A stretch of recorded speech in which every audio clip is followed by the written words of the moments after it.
my name is Talia, and today's segment we have Creature Teachers. We have Rick from Creature Teachers in Littleton here to teach us all about animals from the rainforest today. Okay. How are you, Rick? How's everybody doing today? Good. Glad to hear it. Has anybody ever been to the rainforest, or have you learned anything about the rainforest?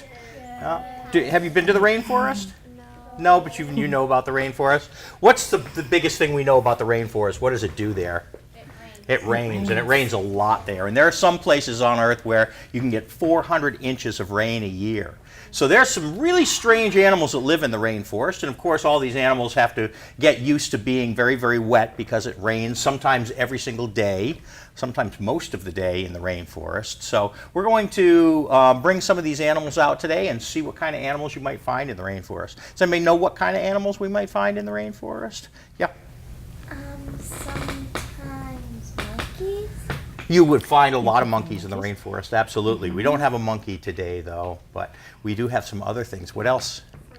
Yeah, you'd find a lot of frogs, and probably the best thing to do is to start off with a frog that we're very, very familiar with. And do you know what kind of frog we're talking about? I do. Today we have a red-eyed tree frog. We do. We brought a couple of red-eyed tree frogs with us today. And they're probably, this one's actually awake right now, which is kind of surprising to me because they are very nocturnal. So we're going to see them at night mostly, which means if you want to see them in the rainforest, you have to kind of either be really lucky and stumble upon them, or you might be able to see them during the daytime. So we're going to take one of these out. What I'm going to do is wet my hands. I usually use some type of a glove on my hands because frogs have very, very sensitive skin. And if we had anything like soap or salt on our hands, it might hurt them. So we're going to take her out. This is the female here, and they are absolutely beautiful frogs, aren't they? So pretty. They really are, and they've got some wonderful colors on them. So what we're seeing here is we're seeing these huge bright red eyes, and of course being nocturnal they have to have very large eyes. This allows them to see quite well. But that's not the only color they have on them. They're beautiful lime green. They have orange toes. They have blue and white stripes on their side. And of course, all of these bright colors mean something. Bright colors in the wild mean, it means danger, I'm poisonous. Now, if this is on my fingers, I don't think I'd want to have a poisonous frog on my fingers. So actually, these guys are not poisonous, but they want us to think that they are. Because if we think they're poisonous, we're not going to bother them at all. They're also very sticky. You can see that they've got little suction cups on their hands, yes. And if you'd like to, I'm going to pass her over to you and grab the... I did wash my hands. There we go. All right. Now you notice that she doesn't really like to jump too much either. These frogs are great walkers. They prefer to walk rather than jump. That doesn't mean they can't jump, and they have jumped before, so we do want to keep an eye on them. But they're very nice little frogs. I'm going to see if I can get the male out here now.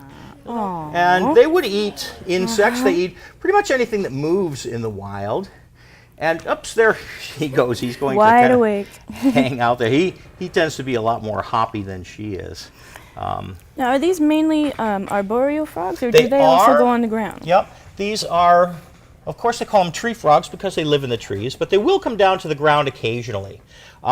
Most of the time, they're going to live up in the trees, and they actually can live their entire life up in a tree.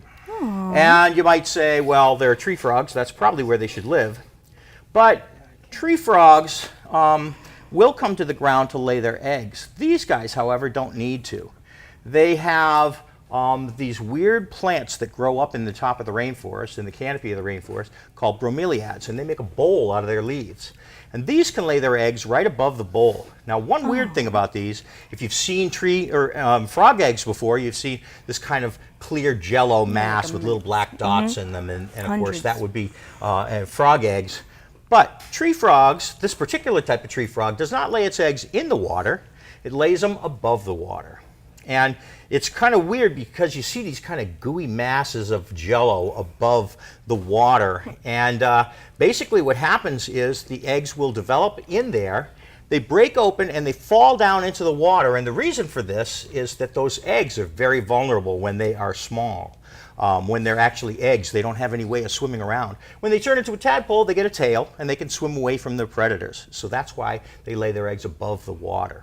And of course, it stays nice and wet because You're in the rainforest and it's going to be wet all the time.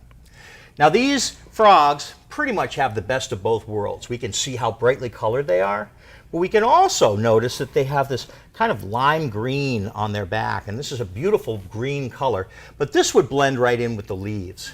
And so even though they have these bright colors, they can also camouflage. And what they would do there is they'd have to cover up all of their colors. So they take their big, huge yellow toes and they tuck them up under their chin. And they take their elbows and they put them right down against the sides. You can see where this leg right here would go right up against the blue and white stripes. So it's going to wind up covering up the blue and white stripes. And then, of course, they close their eyes, and when they do, they're green. They're the same color as the leaves around them. And they do have those bright red eyes for a reason. If they are there and something comes and wakes them up, what's the first thing they're going to do? They're going to open their eyes. And if they open their eyes and they have big, bright red eyes, they're going to scare the dickens out of whoever woke them up. So that is why they have these wonderful, big, huge, bright red eyes. Now, what do they mostly eat in the rainforest? Mostly what they're going to eat are insects. Most frogs will eat pretty much anything small enough that moves. So it would eat even baby frogs given the opportunity. But they're a small enough frog where they're pretty much just going to eat insects in the rainforest. Wow. And some frogs, have you ever heard of the poison dart frogs, which are also another rainforest frog? They have bright, bright colors too, and they can be very, very poisonous in the wild. But in captivity, they're not poisonous at all. And this has to do with what they eat. In the wild, they're eating things like poisonous spiders and poisonous ants, and all those poisonous critters are going to make them poisonous. But in captivity, we're feeding them something different. Now, I don't know if you can see this frog closely, but he is closing his eye right now, and you can really see how he would wind up. Oh, now he's opening it again. But you could see how well he would camouflage in the wild. Wow. All right. Well, what do you think? Should we put these guys back and find out something else you might find in the rainforest? Yeah. Let's do that. Hello. Whoa. Stay. Now that is an iguana. That is an iguana. And he's going to live pretty much anywhere he wants to in the rainforest. He's going to live in places like the very top of the trees. And he is also going to live in the all the way down onto the ground too. Now, how long typically would an iguana live in the wild to get this size? Probably this size would be about 6 or 7 years, I would think, but they can live 15 up to 20 years. And he does eat nothing but vegetable material. When he's really, really small, when he's quite young, he might eat some bugs now and again. But when he gets this size, he probably just wants to eat leaves. Now, are you hungry or are you just going to go to sleep? I don't think he wants to eat right now. Boy, I went and watched all this stuff for no reason, apparently. Okay, so they're obviously a very large lizard. This is not full grown either. This lizard can live and get up to be 6 feet long, and right now he's about half that. So can you imagine him twice that size? They Filling up the quite entire large. table. Yeah. And we got him as a rescue. A lot of the animals that we get at Creature Teachers are rescues, and this means that somebody didn't want them anymore or couldn't take care of them anymore. In his case, what happened was a woman had him, and she moved from a house back into an apartment, and they wouldn't let her keep the iguana, so that's why she gave him to us. That happens a lot. Yes, it does. It's unfortunate, but we see an awful lot of that, especially with birds and things. You'll see that as we go along and some of the other animals we have. Now these round discs here on the side of his cheek, these are his ears, yes? No, his ears are actually right here. They're above that. And this is a question I often get. I've never been able to figure out what the reason for these are. It's possible that it could be kind of a false eye, because a lot of animals have, if you see some butterflies and stuff that have false eyes on them, it's to scare away predators. So I'm not sure if that is the case or not with these. I've never been able to really figure it out. But if we notice with him, he will go to sleep if you pet him on the top of the head like that. He's a great iguana. We use him quite often for programs because he doesn't generally go anywhere. Sometimes he'll decide that he wants to take off, but for the most part, this is what he does. And you can see what a great climber he would be. He's got big, sharp claws, and that allows him to kind of hang on and climb up the trees. I don't know how he did this, but he's missing a toe right here. He was like that when we got him. But the other thing that iguanas can do, which, do you want some of that now? Oh, okay. Yeah. Go ahead. There we go. All right. Yum. Okay. Now, do All they right. have the ability to grow back a separate They limb? do, and I wanted to kind of point that out. They can't grow a digit back, so he's not going to be able to grow back a finger or something. But you might notice on him that his tail looks really good all the way up to right here. Yep. And then it looks different. From here down is a different color. Different And styles, that's because this whole section of tail has grown back. Now, I don't know what caused him to lose his tail in the first place, but this is quite common with iguanas and many other lizards too. They lose their tail. It's a form of defense. If he's sitting there eating, minding his own business, and something decides to come up and grab him by the tail, his tail may break off. And if it does, he's going to run away, and the animal's going to be sitting there holding his tail, trying to fight with his tail. So he winds up taking off, and the animal gets a little bit of a snack to eat because he's going to eat the tail. And then later on, that tail is going to grow back. And it grows back because it is necessary for him. He uses it to smack things with. He uses it for balance in the trees. And he also uses it to swim with. Yeah. And he's a very good swimmer. And what happens a lot with iguanas is they'll be way up in the trees above a river. And if something like a hawk flies over, it scares them. They do a belly flop. They jump right out of the trees, land in the river, and swim to shore Just with swim this tail. very much like an alligator or Yes, very much. crocodile. Yes, this is a very powerful tail and can be used for swimming. He also, if you notice up by his neck that he has these little spikes. Yes. Those spikes are there in case something comes down and tries to grab him by the neck. They're going to get a mouthful of those spines. So that's another way that he winds up defending himself.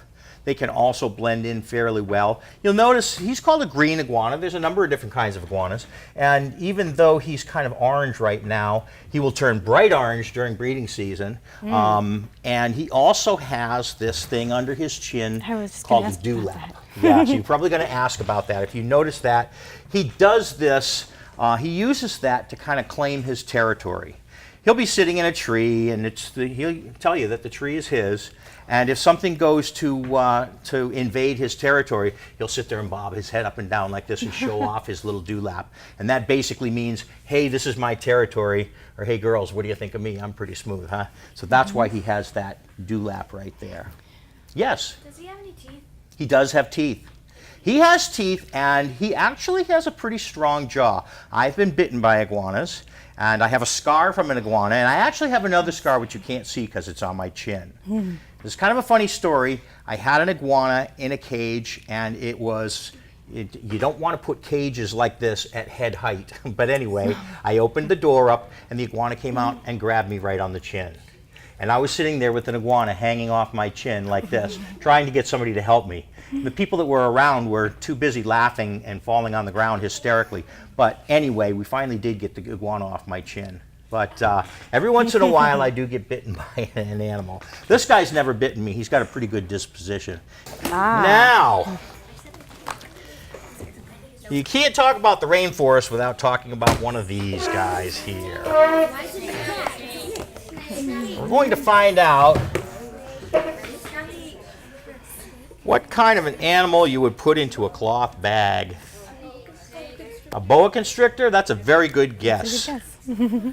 Very good guess. Okay, and we do have with us today our boa constrictor. Here, I'll let Hello. you hold on to him. He just shed his Oh, skin he's too. beautiful.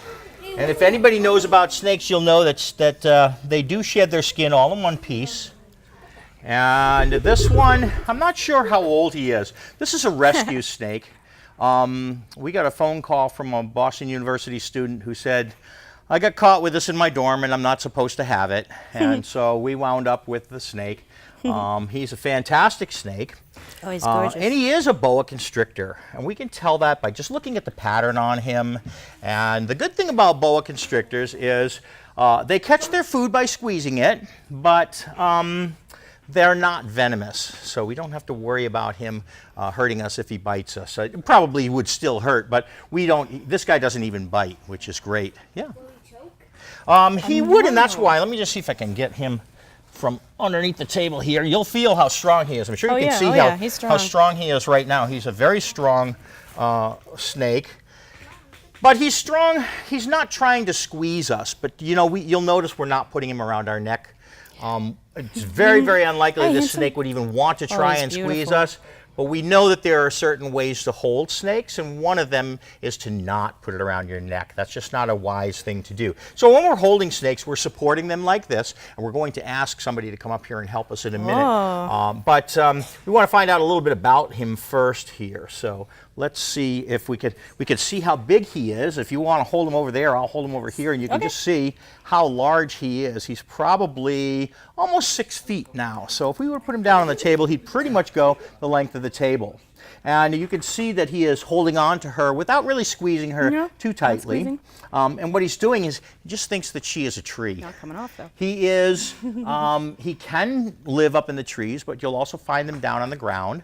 And these you would find from some of the Caribbean islands all the way down into South America. They're quite a common snake. There's a lot of different color variations of this particular snake. He does have a wonderful pattern on him, and that's going to help him out quite a bit too in the wild. Could we have a volunteer to come up and see if they would like to hold him? Let's see. How about somebody from the second row? Would you like to come up?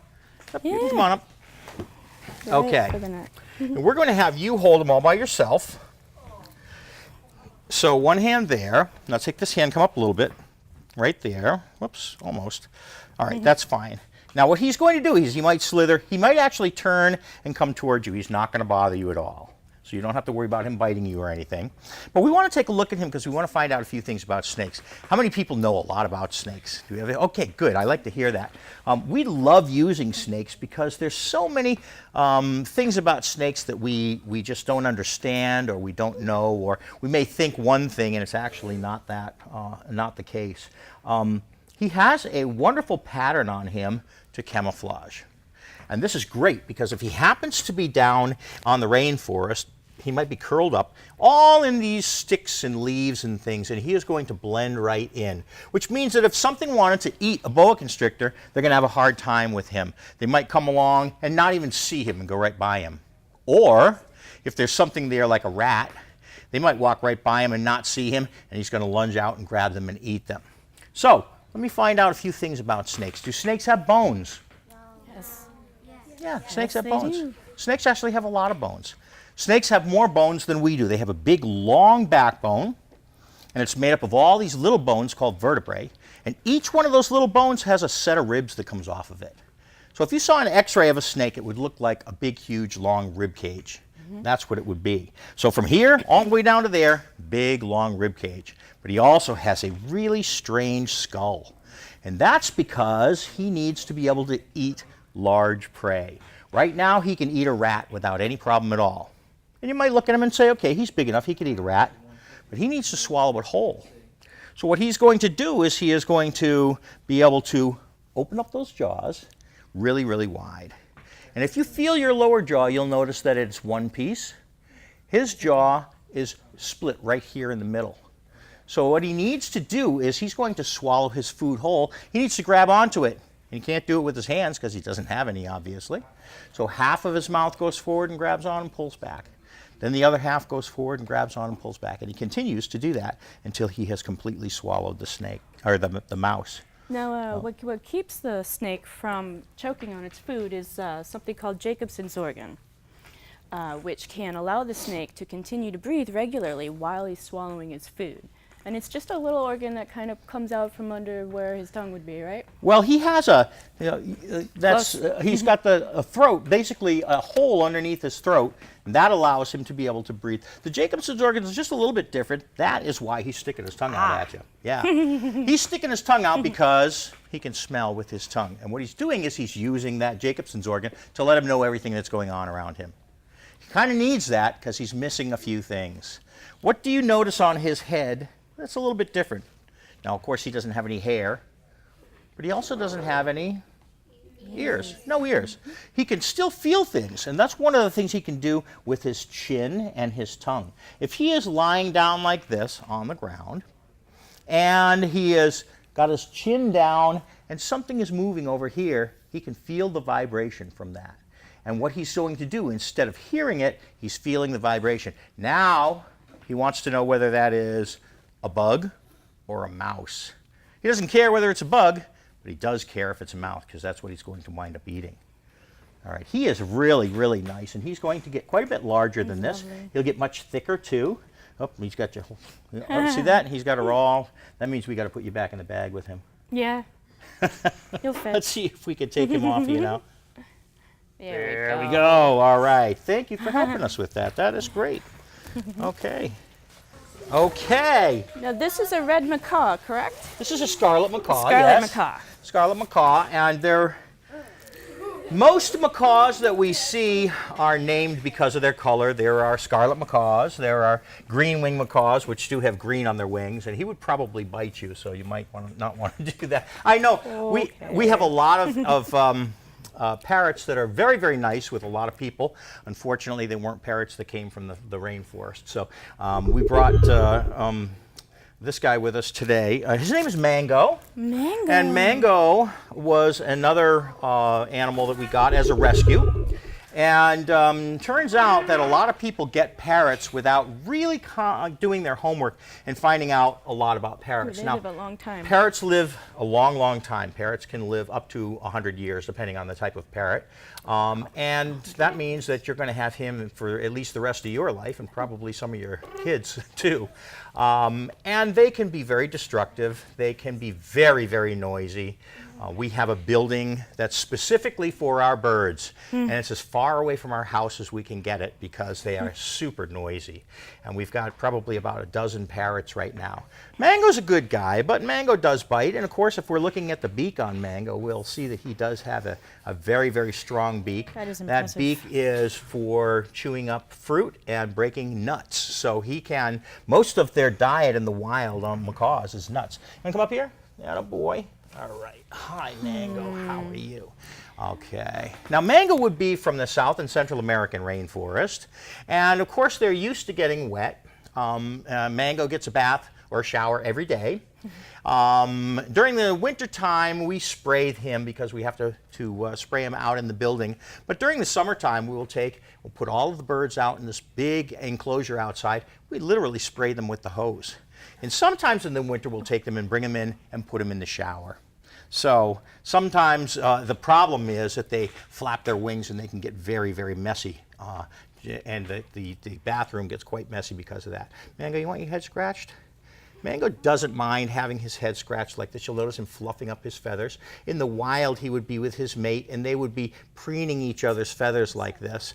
And that is something that they do because they need to make sure that their feathers are in good shape to fly and also to look good. He's a great-looking bird, isn't he?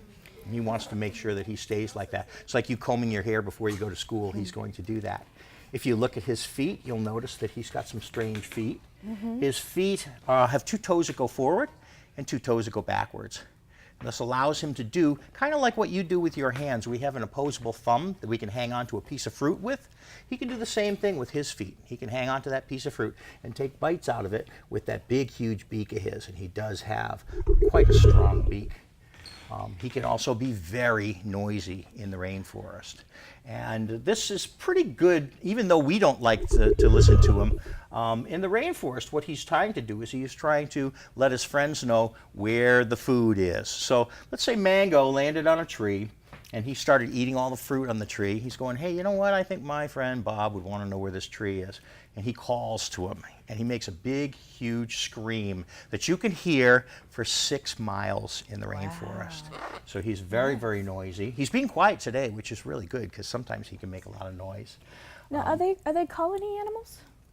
They will usually fly in groups, in flocks, and but they usually pair off for the rest of their lives too. So usually you're going to find them in pairs, and then the pairs will get together with other macaws.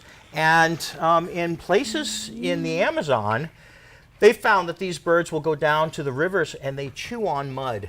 And they couldn't, for the longest time, they couldn't figure out why they were doing this. They would go to the cliff faces and they would take bites out of this mud. And they started doing some research on it and found out that the mud was acting like an antacid for them. It was like you eating Tums. And what would happen is a lot of the fruits and seeds that they were eating weren't quite ripe yet, because there isn't ripe fruit in the rainforest all the time. So if they're eating stuff that isn't quite ripe, it kind of doesn't settle well in their stomach. So they would eat this stuff kind of like a Pepsid AC before they go to go and eat their food, and then they know that their stomach is going to be settled while they're eating their food, so they will do that. And these are places where not just macaws, but a whole lot of birds will wind up going down to these rivers every morning and eating the clay and then taking off again. And these are a spectacular bird to see in the wild, too. I bet. The first time I went to Costa Rica, we were going along the shoreline, and there was nothing but jungle there, and we could hear the macaws. And then we looked up, and there were 6 of these beautiful scarlet macaws flying together along the shoreline, and it was just absolutely gorgeous. Wow. Yes? I watched Rio, and Rio, they use their beaks, right?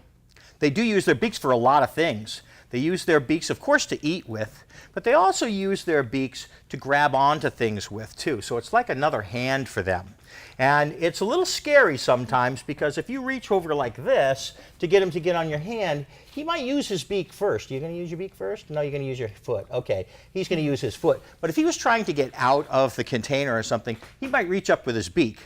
And I don't always trust him not to bite me because he has bitten me before. So it's pretty trusting to put your hand out like this and have him grab onto your hand with his beak. All right. Hi, Mango. How you doing? Yeah.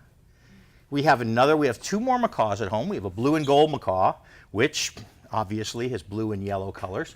And we have a green winged macaw, which looks very similar to him, except instead of having yellow on his wings, he's got green on his wings. Yes? Well, he's not really trained to not fly away. What we do with him, and I don't think he's going to let me show you this. Hi. Pin feathers? But he does have, yeah, we have his primary feathers on his wing here. Can we show him your wing? No. You don't want to have anything to do with that, do you? You'll notice that some of those feathers are cut. And this sounds terrible. Oh my goodness, we cut his feathers. Well, it's like a haircut. So basically what it means is, it's like when you get your hair cut, it doesn't hurt, and it will grow back. And it's the same thing with these feathers. And they do grow back, so we have to be careful because sometimes we're not paying too much attention. With 12 birds, we'll grab a bird to go somewhere, and when we go to do a program, all of a sudden the bird flies off. So we try and make sure that we maintain his wings and make sure that he is clipped. I would love to have him trained to come back to us, but it's very hard to do that. Yes? So how long are like his tail feathers and like what are they for? Ah, good question. Those tail feathers are for balance. Just like that iguana had those tail feathers, or his tail for balance, these guys have tail feathers for balance. And let me tell you, when they spread their tail feathers out, it's beautiful. I don't know if we can get him to do this here, but when he's flying, all of his tail feathers are out like this, and these multicolored feathers are just sticking out, and she's just an absolutely beautiful animal in the wild. Which is another good thing about these guys is they don't import birds anymore into the United States, and this is really good. One of the things about creature teachers is that we don't take marine or any animals out of the wild. And if you'll notice with him, he's got this bracelet on his leg. And that bracelet has information on it. It tells where and when he was born. So we know that he was born in captivity and that we didn't take him out of the wild. And why don't we want to take any animals out of the wild? Yeah. They might like attack. Yeah, they could be mean, for one thing, because we've taken them out of the wild. But the main reason is that every single animal out there has got a job to do. And if we take them out of the wild, they're not there to do their job. And we think that it's pretty important to let these animals do their job. So what would his job be in the wild, do you know? Yeah? His job in the wild might be to I'll give you a hint. It has something to do with what he eats. So we said he eats things like fruit, right? What's inside a fruit? Seeds, right? Okay, so he's eating fruit and seeds over here. Then he flies to another part of the rainforest. You know what he does? He poops. And all the seeds that he ate over there are now in a nice little fertilizer packet. And so his job is to spread those seeds around in the forest. And it turns out that 70% of all the seeds in a forest get moved around by animals. So it's Wow, important that's to leave impressive. those animals in the forest. Like I've known birds for a long time. Do they repeat words? They can. Mango says a few things. We don't really care whether he talks or not at Creature Teachers, so some of my staff do talk to him, and he says a number of things. His favorite thing to say is, "Want a treat?" Because he used to say that with his previous owners, and they would ask him, "Do you want a treat?" And then they'd give him something to eat. So anytime he wants a treat, he'll go, "Want a treat?" So some of the things he says. He also says, "Elliot, be quiet," We have another bird that's very, very noisy. And apparently I have told Elliot to be quiet so many times that now my other birds tell Elliot to be quiet. So, okay, why don't we see if we can get him back in here. Now we've got a really cool rainforest animal. And everybody sees the banana. What do you think we have? Of course everybody thinks we have a Everyone monkey. thinks But I gotta monkey. tell you, turns out everything seems to like bananas. And I don't like monkeys. So we don't have a monkey today. But we do have a creature that's just as unique and really, really cool. He is very nocturnal, so I'm hoping that he'll want to come out. He might not, but we'll see. Want to come out? There we go. All right. Okay. Now, he might or might not want that. Let's see if we can wake him up a little bit first and see if we can find out what he is. First of all, he's very strange. He looks like a monkey, doesn't he? Yeah. He looks a lot like a monkey. He's got kind of the fur of a monkey. Hey, why don't you come on over here? Yeah, of course you're going to be right on my shoulder where I can't reach you. Yeah, even though he's got a big long tail. Come on. Over there we go. Okay. So, he's got big, huge eyes. He's got a big, long tongue. A very neat tail, too. His tail is what's known as a prehensile tail. It's very much like a monkey's tail. Anybody have any idea? What do you think he is? He looks like he might be a lemur. He's got a long body like a lemur. He's kind of got the face of a lemur. But it turns out lemurs are also primates. And he is missing something that all primates have. Thumbs. So if we were to look at his hands close up, we'd notice he does have claws on his hands, and he's a very good climber, but he does not have an opposable thumb. What do you think he might be? He's a kinkajou. Good Very job. good. Okay. He is a kinkajou. And kinkajous are really weird creatures. They're strange, strange animals. They don't have a whole lot of relatives. Their closest relative is a raccoon. And I don't think he looks anything like a raccoon. But he is what's known as a frugivore. So frugivores would eat a certain kind of food. What kind of food do you think a frugivore might eat? Yeah, fruit. They're going to eat fruit.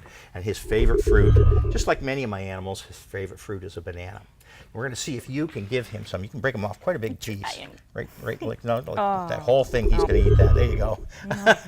All right. You think you want that? Want that? No? No? It does take him a while to wake up, so he might not want that right now. Very dense fur. He does, and that's a good point that that you make, is that he's got very, very dense fur. This actually helps him in the rainforest. You would think that it would keep him warm, almost too warm, but that's not why he has this dense fur. Remember what we said? It's always raining in the rainforest, and it's always foggy, and there's always a whole lot of mist and stuff around and dew. And with very dense fur, what's going to happen is all that water is going to pile up on top of his fur rather than get down to his skin where it might cause skin fungus problems. So that fur is actually a raincoat for him. So you can That's just how he was. shake Yeah, and he get just rid of shake all the that water. all that water off, and it's going to work. He also has this cool prehensile tail. And that allows him to be able to hang on with his back feet and his tail. What this does is it allows him to hold on with his back feet so that he can use his front feet to eat his food, which he is not going to do. Oh, come on, you can do it. There we go. All right. He's being quite gentle right there. Now, if you watch him closely, you'll notice that he's got a big, long tongue, too. This makes him very important in the rainforest, because in the rainforest, at night, there's a lot of flowers that bloom, too. And most of those flowers get pollinated by bats and moths and things. But there are certain, yes, and even sugar gliders in places like Australia and stuff. There are certain animals. Hey, what did you do? You dropped your banana. There are certain animals or certain flowers that are so big that those animals would not do a very good job of pollinating those flowers. So what he can do is he loves to eat those things that are sweet, like the fruit and stuff. But nectar is also sweet, too. So what he's going to do, he's going to find those flowers, and he is going to put his head way back into that flower. And with that long tongue, he is going to eat the nectar back there. But when he's doing that, he's getting pollen all over his face. All over And his then he feet. moves to the next flower, does the same thing. And when he does this, he's actually pollinating those flowers. So he's very important in the rainforest. But you can't really tell right now, but he is, he eats an awful lot of fruit. And he can eat 10 bananas a night. Wow. Now that's an awful lot of bananas for one little creature like this. I often wondered how he could stay so skinny eating 10 bananas a night. But he does. What are you doing? Sniffing. Yeah. Sniffing. Yeah. Sometimes he thinks my ear is a flower. I don't like that. But with 10 bananas a night, he would cause a big problem in a banana plantation, Oh, especially yeah. if there's more than one of these. If you say that 10 of these guys go into a banana plantation, eating 10 bananas a night, 100 bananas a night is going to do a number on a crop. And so in many places, from Mexico down into South America, they're considered a nuisance animal, and a lot of times farmers will kill them. Yeah. How do they open a banana? Oh, you know, he would probably bite right through this. That's the other problem. We, of course, opened it for him, but he could easily bite right through the skin. And that would be the other problem if you happen to be a farmer, because he might come down and take a bite out of this one and go, you know, it's not quite sweet enough for me. I'm going to go on to the next one. And he would wind up ruining an awful lot of fruit just trying to find one banana that's going to be good for him. Yeah. I've been looking at his ears and it's been like quite Yes, and Yes. I'm glad you made that point, because what you will also notice with him is that he not only can see very well with these big eyes, but of course these bright lights right now, he's probably going, hey, I can't see anything out there. He would see very well at night with those eyes, but he also needs to be able to hear things too. And his ears are very directional. So if he hears something over here, his ear's going to go whoop, and it's going to move in that direction. So he uses his ears quite a bit, and he uses his eyes quite a bit at night. And they walk very deliberately. If you notice with him that he hangs on quite well, if you were to see him go from one place to another, he would not let go with his tail until he had grabbed on with his front feet like this. And as nice as he is, I will tell you this, he has bitten me before, and it's a very bad bite. Yeah. I noticed he has big He does. canines, even though he eats fruit. And of course, you know, that would mean that he would be a carnivore. That he has big canines, he has big muscles to be able to bite down hard with those carnivores, with those canine teeth. But he doesn't eat anything but fruit. And so he's got scientists kind of baffled on this one. They don't know why that he has really gone to just eating fruit when he has the means to be able to eat meat and everything like that. Yeah. How big does he get? This is full grown for him. His name is Sean. Sean has been with us. Yeah, his name is Sean. And Sean has been with us for 6 years now. We got him when he was about 8 months old. And like I said, he's usually very, very good. But he's not an animal that we can really trust, and that's why we can't he's have you making guys chirps. hold him or something. Pardon me? He's making chirps. He does make little squeaky noises too. speaking. Yeah. What are you doing? Are you looking out there trying to find out who's got a banana? Yeah, look at those deep pits on his nose. Oh, sorry, honey. Feet go like hump up like right where his body is. His feet, he can hold on quite well with his feet. You can see, and even his back feet, if you look at his back feet, you'll notice that he can turn those feet completely around. So if he's holding on, he can climb head first down a tree. And there are other animals that can do this. Raccoons can do this and squirrels can do this. But that allows them to go head first down a tree or then turn around and come right back up the tree. Yes? How big are they when they're born? I don't really know. We've seen some smaller ones, so they're probably about a quarter of this size when they're born, and they're really kind of cute. If you think they're cute now, you should see them as babies. They are very, very cute. But again, we really kind of have to stress that these are wild animals and that they deserve an awful lot of respect. And so, you know, when we're talking about an animal that looks like it would make a great pet and would be really cute and things, it's not. It's a wild animal, and we use them for educational purposes, and it's really kind of a neat thing to do. And we have, I got to tell you, I think I have the greatest job ever, but I've been bitten by an awful lot of animals too. If you look at my arms, you'll see little scratch marks and stuff on them. That's just because we deal with these guys on a regular basis, but they're not pets at all. Yes? I've seen you like take the tail off your neck. Uh-huh. Like, choke you. It doesn't really choke you, but he can certainly hang on with it. You can see right here, and that's because he uses that kind of like an extra hand. So, like a monkey, he does have that prehensile tail, and it's going to help him an awful lot. What are you doing? He Are you likes looking me. around? Yes. Uh-huh.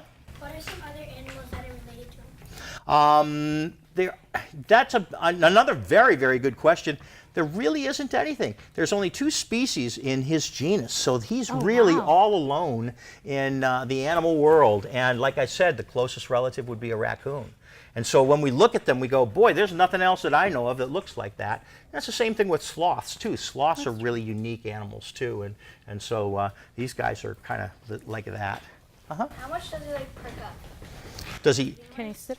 He can sit up. He can move around really quite well. And when we go to places like Costa Rica, there's a bridge we like to go to at night to watch these guys. They'll climb down onto the bridge and walk across all of the structure of the bridge. And when they do, it's not like a monkey. Monkeys would jump and hop and leap. These guys are very deliberate in their movements. So you'll see them kind of moving, and they won't let go with their tail until they've grabbed on with their hands. So they're really unique creatures. Well, that's all the time we have today for this segment of Creature Teachers. I want to thank Rick Ross from Creature Teachers in Littleton for joining us today, and we will see you soon. Thank you.